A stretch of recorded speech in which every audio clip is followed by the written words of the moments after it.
Le skate, en général, vient des années 50, 60. Les vraiment premiers balbutiements, là, c'était des années 50. Souvent, tu sais, à cette époque-là, t'avais des genres de petites trottinettes en bois, là, avec une caisse de bois. L'origine du skate serait les premiers qui ont arraché cette caisse-là, qui ont juste gardé les roues sur un bout de planche. Hey, petit, attends, arrête, fais voir. Je te le rends tout de suite, d'accord? Oh bah ça alors, regarde un peu ce qu'il fait. Les gens prenaient aussi des patins à roulettes, arrachaient les roues, les vissaient sur un bout de 2x4 ou un bout de plywood, puis venaient à bout de skater avec ça. Puis le style de skate des années 60 va ressembler au surf. T'sais, c'est du monde qui vont descendre des côtes en faisant des curves. Ce parallèle-là entre le surf et cette espèce de planche avec des roulettes-là qui va donner le premier élan, le premier essor de popularité au skate. Il n'y a pas encore de tricks comme tel. Il y a peut-être des gens qui vont commencer à se mettre sur les mains ou à tourner, mais on n'est pas encore rendu là. Ça va être plus dans les années 70. Justement, c'est dérivé du surf. Puis t'as des groupes de musique comme Jan and Dean qui vont faire une chanson qui va s'appeler Sidewalk Surfing. Donc, on commence à voir ça là, dans les médias, dans la culture, dans les arts. Le skate prend déjà une place. Déjà en 68, il y a un film qui va être fait, c'est probablement un des premiers films de skate qui va être fait au Québec. Un film en noir et blanc, de monde qui skate dans les rues déjà fin des années 60. Il y avait un petit engouement pour le skate jusque dans le nord ici, mais effectivement c'est en Californie que tout a commencé. Pantalon pour les filles comme pour les garçons. Ça va être plus dans les années 70, il va se développer une culture un peu plus en marge, moins populaire que l'époque du surf, qui va être plus... là, on va commencer à chercher des pools. Les gens vont surfer dans les piscines abandonnées. Dans les années 70, il y a des quartiers abandonnés. Il y a pas beaucoup d'eau en Californie, fait que il y a des sécheresses, fait qu'il y a beaucoup de piscines qui vont être vides. Puis là, ben, il y a des gangs qui vont commencer à squatter les maisons abandonnées avec des piscines pour skater là. Fait que là, il y a un univers qui va se créer alentour de ça. Tu vas avoir du monde comme Tony Alva, Steve Olson, Steve Alba aussi, qui vont comme commencer à créer des nouveaux tricks. Qui vont inventer la base, là, ça va se créer dans les pools. On va commencer aussi à aller skater les digues, les genres de barrages pour l'écoulement d'eau avec des loops au complet. Donc, on va aller dans les pipelines. Puis là, ils vont commencer le skate va commencer à évoluer. Il va commencer à se structurer un peu plus. Là, il va y avoir des équipes de skate qui vont naître. Des compagnies, tu sais, là. Avant c'était des compagnies, quasiment des compagnies de jouets. Le skate c'était comme quasiment vu comme un jouet. Là, ça va se transposer puis ça va devenir une culture qui va être associée à la musique, qui va être associée un peu en marge de la société, qui va découler vers les années 80 éventuellement. Là.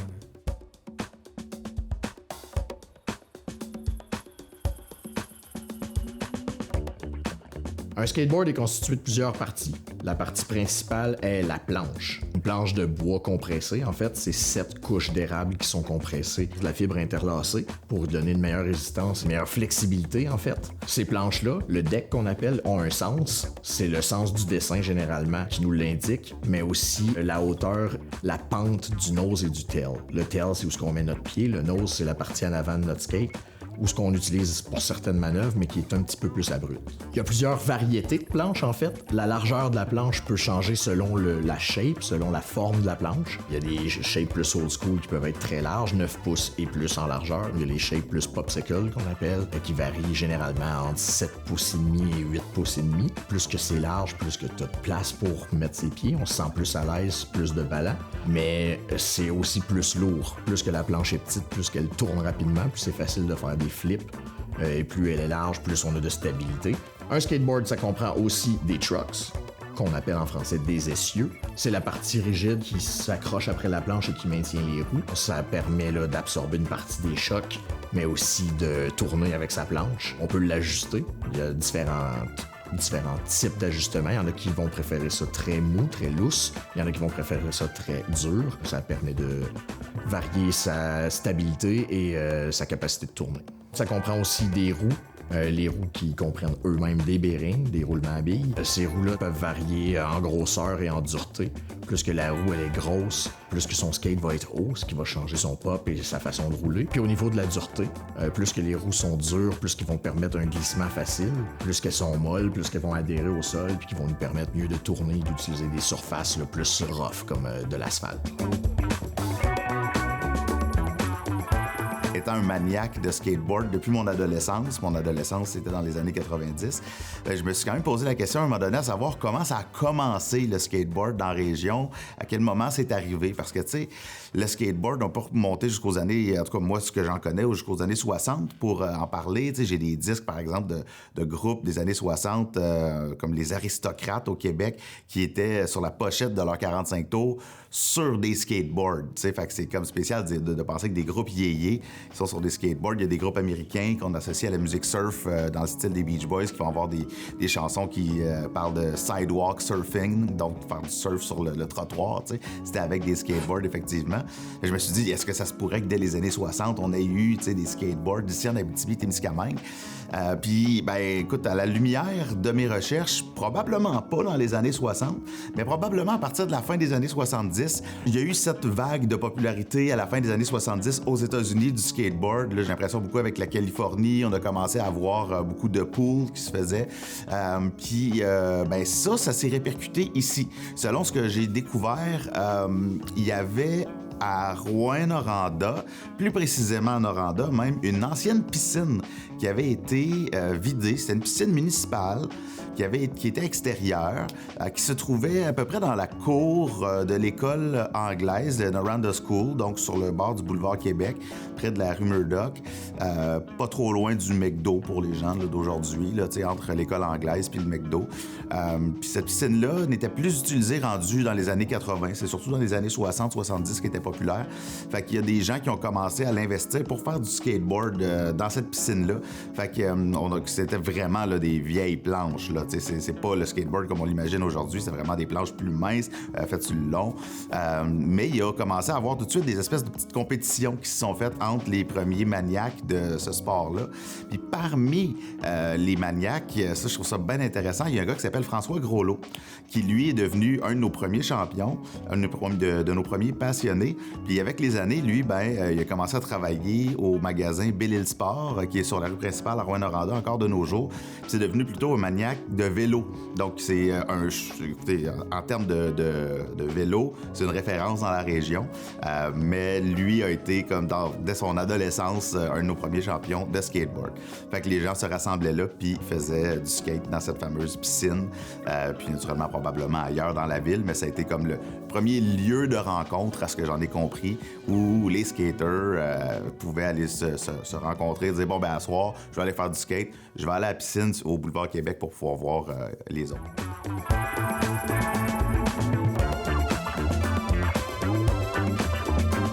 Est-ce que vous avez déjà fait du skate? Une fois à l'école en 78, là, avec mon skate du Chris Guy. Du Chris Guy? Ah ouais, c'était cool. Il était rose puis long de même, en plastique. Puis toi, là? Jamais, encore moins en 98 avec un skate du Chris Guy. 78, excuse. On n'a pas les mêmes références. Fait qu'aujourd'hui, on apprend les bases. On va apprendre à se pousser, on va apprendre à tourner puis freiner.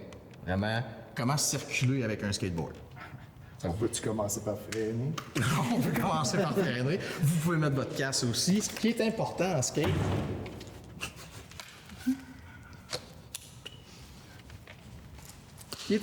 skate, c'est d'avoir les pieds larges.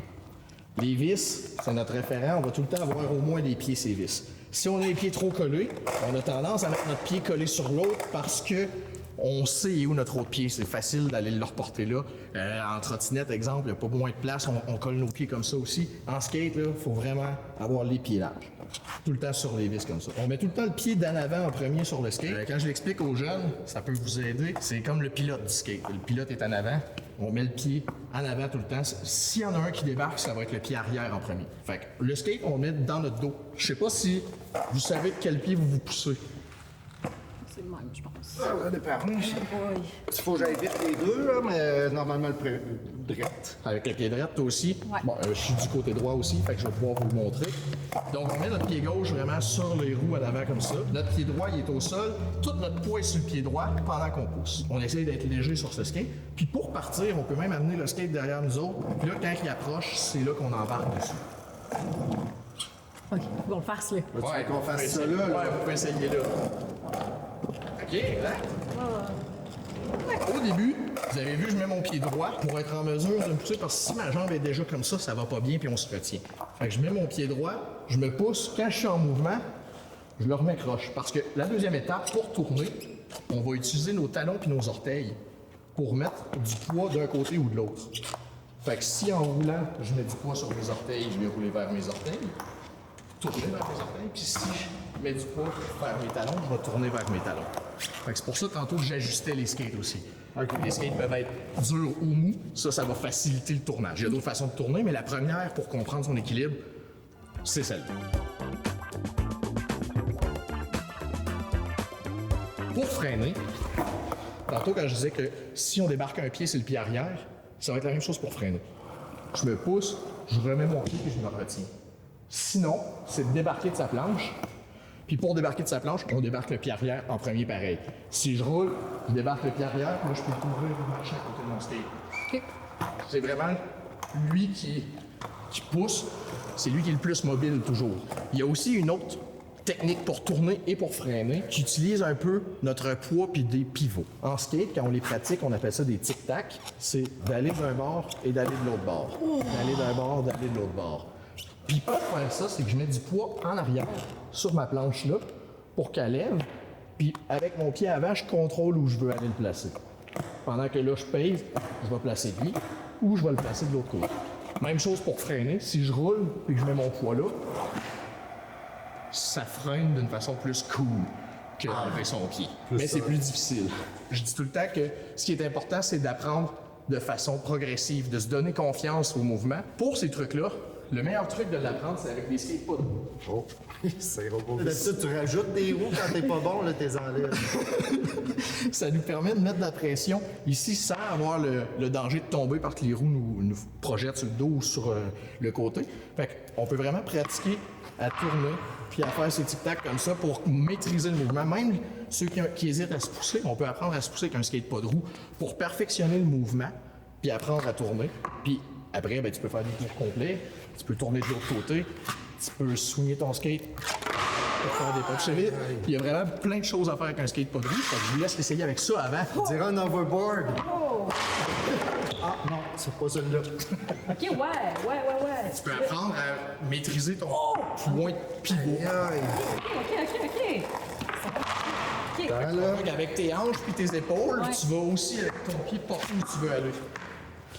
Ça, on appelle ça le tic-tac. Là, on peut tourner. Hop! Presque un 360. Presque un 360. Wow! Ben, c'est beaucoup de mathématiques gravitationnelles, hein, les jeunes. Ouais, on aurait dit, je comprends pas mon axe des X. 45 degrés, 90, 180, 360. Presque. C'est bon. En plus, tu le fais du côté frontside, qu'on appelle. Ouais, c'est pas le bon côté. Il est plus difficile. Hein? Parce qu'on voit pas où on s'en va. Ah, ouais. Tandis que l'autre côté, il tourne un petit peu plus facilement. Ah, ouais, sérieux? Mais moi je suis comme plus. Ça se peut que t'aimes mieux ce bord-là. Ah non, regarde, ça va mieux ce bord-là. Fait qu'après ça, en skate, c'est la même chose. On va mettre un petit peu de pression sur son tail pour le devant d'aller se placer. OK, je pense que vous pouvez l'essayer avec votre skate. Là. Ah non! Si ça vous aide, vous pouvez reculer votre pied. C'est quand même un système de levier. Plus que le poids est derrière, plus que le levier va être facile. Vous pouvez mettre votre pied, comme je disais, plus sur le bout. Au lieu d'être sur les roues, soit là, on va être plus ici. Ça va vous permettre de lever plus facilement. Là, je break, mettons. Voilà ça. Moi, je tombe tout le temps comme ça. Allez, filles! C'est pas beau, hein? Faites de la planche à roulettes. Sais-tu, j'aime mieux breaker que mon pied. Ouais, c'est le fun, hein? C'est vraiment C'est fun, plus ça. sécuritaire. Un petit peu plus sécuritaire. Comme je disais tantôt, les pieds ont. L'ordre des pieds ont une importance. Je me pousse. Pendant que je roule, je débarque mon pied arrière comme si je voudrais me repousser, mais je pousse le skate. Je remets le pied à l'avant, je rembarque sur le skate. Dans le fond, cet exercice-là va pratiquer avec la coordination et ça va aussi aider avec le timing et l'équilibre. Vas-y, Hélène. Hélène things you do. Ah. Ouais. Arrête ça! Faut-tu faire 2 pas comme elle a fait? T'es pas bougé. Ah, OK. Faut que je fasse ça, moi. C'est-tu le pied droit qui descend en premier, ouais? Toujours Fait que là, je roule, je fais... Tiens, je change, je débarque. Oh, viens ici, toi. Je suis à la course, hein? T'es chercher plus loin en plus. C'était puissant, ça. Ça, c'était fun.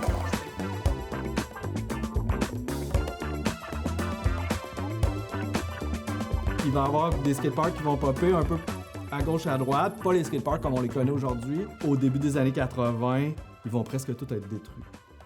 Question de sécurité, les lois vont passer. Ce sera plus légal de faire du skate. C'est trop considéré comme trop dangereux. Donc tous ces parcs-là vont être détruits. Là va commencer les genres de half-pipe de backyard. Tu sais, ça va devenir, là, ça va être le creux là, où ce que... Je sais pas, il y a peut-être 100, 200 skaters dans tous les États-Unis. J'ai un chiffre peut-être pas rapport, là. Mais il y aura, tu sais, ça va être vraiment des petites communautés, puis ils vont être vus comme des bums, des rebelles. Ça va commencer à s'associer à la musique punk. Donc c'est cet univers-là, là, ça va être plus trash. Puis t'as une rampe en arrière de chez vous, Lance Mountain avait une chez eux. Christian Ozoid avait une chez eux, ben tout le monde se rassemblait là pour aller skater. On m'a pas nécessairement parlé de la perception que ça pouvait avoir à cette époque-là directement. Cependant, d'après ce que j'en vois, des photos, des archives, puis des discussions, il semblait pas y avoir de tension particulièrement à cette époque-là autour du skateboard. Je pense que c'était encore vu comme quelque chose plutôt de surprenant. On en voyait peut-être moins dans les rues aussi. Donc ça semblait être plutôt confiné à une piscine ou à des événements en circuit fermé, on va dire. T'sais. Fait que je pense qu'il n'y avait pas nécessairement encore l'idée de jeunes délinquants qui se promènent dans les rues avec leur skateboard. J'ai l'impression que l'évolution du skateboard dans notre région de l'Abitibi-Témiscamingue s'est faite, oui, au même rythme que les États-Unis, mais beaucoup aussi au rythme de l'Ontario, à cause de notre proximité avec l'Ontario. Puis je t'explique pourquoi j'ai cette théorie-là. C'est qu'aussi dans mes recherches, j'ai pu voir que dès la fin des années 70, c'était aussi populaire à Témiscamingue, la ville de Témiscamingue, donc qui est vraiment complètement au sud de la région. Témiscamingue, eux autres, ils sont pratiquement sur la frontière avec l'Ontario. C'est une ville bilingue. Puis déjà là, il y avait non seulement des gens qui faisaient du skateboard dans une petite ville à la fin des années 70, mais il y avait des femmes qui faisaient du skateboard à Témiscamingue. Fait que je me dis, OK, c'était probablement vraiment plus large que juste une petite gang à Rouen. Là, puis j'ai l'impression que avec la proximité qu'on avait davantage avec l'Ontario à ce moment-là, je pense que cette culture-là a probablement passé par l'Ontario pour venir s'installer ici. Parce que ça a été le cas pour la musique, ça a été le cas pour plusieurs éléments culturels où Rouyn-Noranda, on a pu, et les villes qui sont le long finalement de la frontière ontarienne, où on a pu être un peu plus précurseur que le reste du Québec sur certaines modes, sur certains phénomènes, parce que les Ontariens, qui étaient davantage branchés sur la culture américaine, de par la langue, ben, ils amenaient ces éléments-là dans notre culture ici. Fait que dès les années 70, donc, quand ça a commencé à être plus à la mode aux États-Unis, effectivement, ici, dans notre région, ça a commencé. Dans les années 80, moi, je me souviens très bien dans ma jeunesse d'une immense rampe qu'il y avait sur le bord du lac Kiwanis, à côté du viaduc. Et là, déjà, on commençait à voir des graffitis associés avec ça. Il y avait des graffitis sur la fameuse rampe. Puis je pense que on m'a raconté que les gens avaient trouvé comment rentrer à l'intérieur de la rampe pour aller consommer toutes sortes d'affaires. Fait que je pense qu'à partir de là aussi, c'était comme à la vue de tout le monde. Puis là, c'était comme, vu que c'était à côté du viaduc, fait que là, il a commencé à avoir peut-être un peu de tension autour de ça, de faire comme c'est des jeunes bums qui font ça. Mais en même temps, ça allait beaucoup avec la culture des années 80 où la rampe était très, très, très populaire. Et on n'a pas revu tant que ça de rampe de cette ampleur-là, parce qu'elle était vraiment immense. Moi, j'aurais jamais embarqué là-dedans de ma vie, là.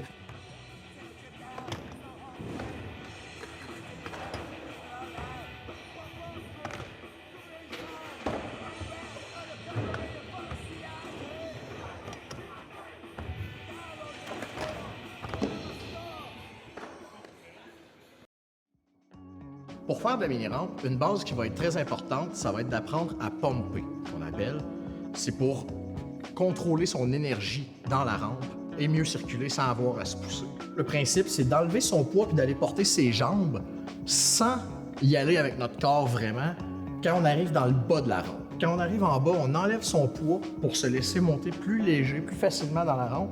Puis quand on revient, on remet une pression, on force avec ses genoux pour se redonner un swing et descendre dans la rampe. Quand on redonne un élan, on force avec la jambe qui est proche du tuyau, du côté de la rampe. Si je monte par là, je force avec ma jambe droite. Puis si je monte par là, en revenant, je force avec ma jambe gauche. Ce principe-là va faire que vous allez pouvoir circuler dans la rampe sans perdre de vitesse puis garder votre momentum et votre énergie. Ce qui est important quand on fait de la rampe, comme quand on apprend d'autres trucs, c'est d'avoir les pieds larges. Il faut avoir une base solide sur son skate, surtout en rampe en fait, parce qu'on veut pouvoir mettre de la pression sur les roues. Donc on veut que notre pied soit entre les roues et la shape du nose ou du tail. En ayant les pieds assez larges, comme c'est une rampe symétrique, bien, on veut que nos pieds soient assez symétriques aussi pour être capable de remettre le même genre de pression d'un côté ou de l'autre sans perdre l'équilibre. Ce qui est important aussi, pas juste quand on est en train de se donner les élans avec le pump, mais tout le temps quand on circule dans une rampe, ce qui est important, c'est de regarder où on va.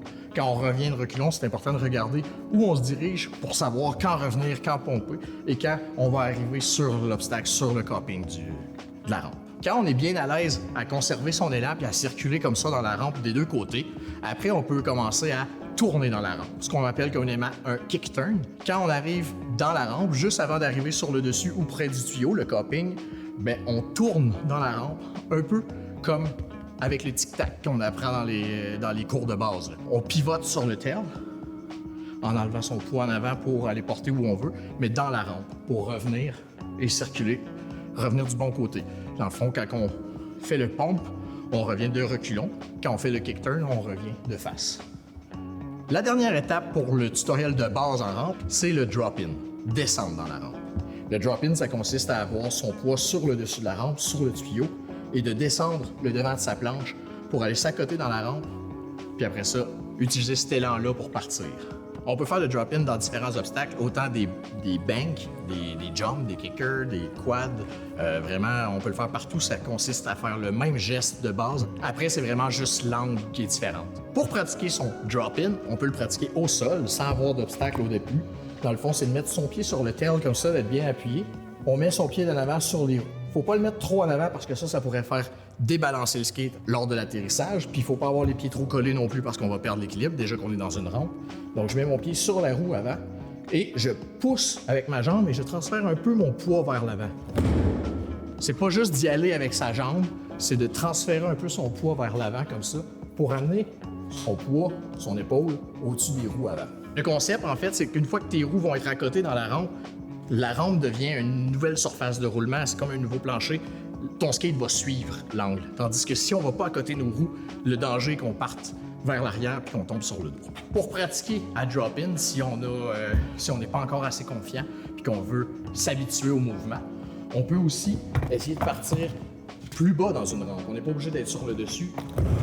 Pour pratiquer le mouvement comme ça, juste à certaines hauteurs, c'est sûr que c'est plus difficile de se tenir sur son skate pendant qu'on est dans la pente. Mais on peut le pratiquer sur ça ou sur des pentes droites. C'est important d'être en appui sur le dessus pour que quand nos 4 roues touchent la surface où on s'en va dans la nouvelle pente, on veut que les 4 roues soient sur la même surface. Des fois, il y en a qui préfèrent mettre le roue arrière sur le dessus pour que ça donne moins d'impact. On a comme l'impression qu'on va être plus stable, mais souvent c'est l'inverse parce que vu qu'il faut franchir maintenant l'angle du dessus, ça peut nous faire perdre l'équilibre. On est mieux vraiment de tomber les 4 roues en même temps dans une surface. Quand on transfère notre poids vers l'avant pour se laisser tomber puis aller mettre nos roues dans la rampe, c'est important que nos épaules restent aussi parallèles au skate. On veut circuler dans une rampe en restant droit comme ça, large sur notre skate. On veut pas être trop tourné non plus. Pour certaines manœuvres, avec le temps, ça va venir. Mais pour apprendre à bien circuler et avoir un bon équilibre, on reste vraiment centré sur son skate. Inauguré en 2023, le skatepark de Cadillac est un tout nouvel espace de 4200 pieds carrés construit par l'entreprise québécoise Papillon Skatepark. Avec une valeur de 225 000 $, dont 125 000 $ investis uniquement dans les modules, le site se distingue par la qualité de ses installations. Pensé pour offrir un bon flot de circulation, il propose une variété d'obstacles adaptés à différents niveaux de pratique. Que l'on soit débutant ou plus avancé, chacun peut y trouver un défi à sa mesure. Le site possède toutefois quelques inconvénients. Certains modules sont assez abrupts, il n'est pas éclairé en soirée et la zone est exposée au vent. Malgré ces limites, il demeure un lieu marquant pour la communauté locale.